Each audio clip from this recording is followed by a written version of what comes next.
ഇസ്രായേലുമായുള്ള Gaza സമാധാന കരാർ പാലിക്കുന്നതിൽ പരാജയപ്പെട്ടാൽ ഹമാസിനെ ഉന്മൂലനം ചെയ്യുമെന്ന മുന്നറിയിപ്പുമായി US പ്രസിഡന്റ് ഡൊണാൾഡ് ട്രംപ്.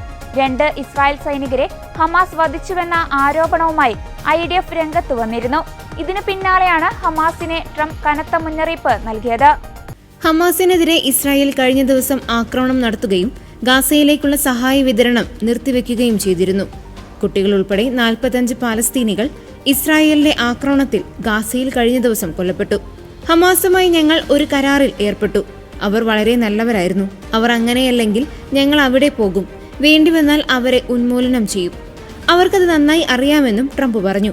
അതേസമയം US പ്രതിനിധികൾ ഇന്ന് രാവിലെ ഇസ്രായേൽ പ്രധാനമന്ത്രി ബെഞ്ചമിൻ നെതന്യാഹുവിനെ കണ്ടതിനു ശേഷം ഇസ്രായേൽ വെടിനിർത്തൽ ആരംഭിച്ചിട്ടുണ്ട്.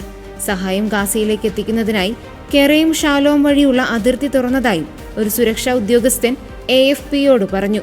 ഹമാസിനെതിരെ US സൈന്യം ഇടപെടില്ല. എന്നാൽ ഞാൻ അവരോട് പോകാൻ ആവശ്യപ്പെട്ടാൽ ഇസ്രായേൽ സൈന്യം 2 മിനിറ്റിനുള്ളിൽ ഗാസയിലേക്ക് പോകും. പക്ഷേ ഇപ്പോൾ ഞങ്ങൾ അങ്ങനെ പറഞ്ഞിട്ടില്ല.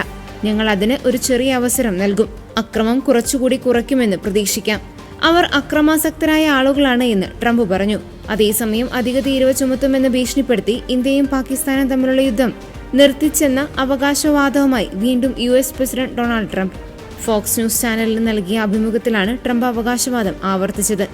ഇന്ത്യ പാകിസ്ഥാൻ യുദ്ധത്തിൽ 7 വിമാനങ്ങൾ വീണെന്ന് പറഞ്ഞ ട്രംപ് എന്നാൽ അത് ഏത് രാജ്യത്തിൻ്റെതെന്ന് വെളിപ്പെടുത്തിയിട്ടില്ല. ആണവ രാജ്യങ്ങളായ ഇന്ത്യയും പാകിസ്ഥാനും തമ്മിലുള്ള യുദ്ധം രൂക്ഷമാകുന്ന സാധ്യതയുണ്ടായിരുന്നു.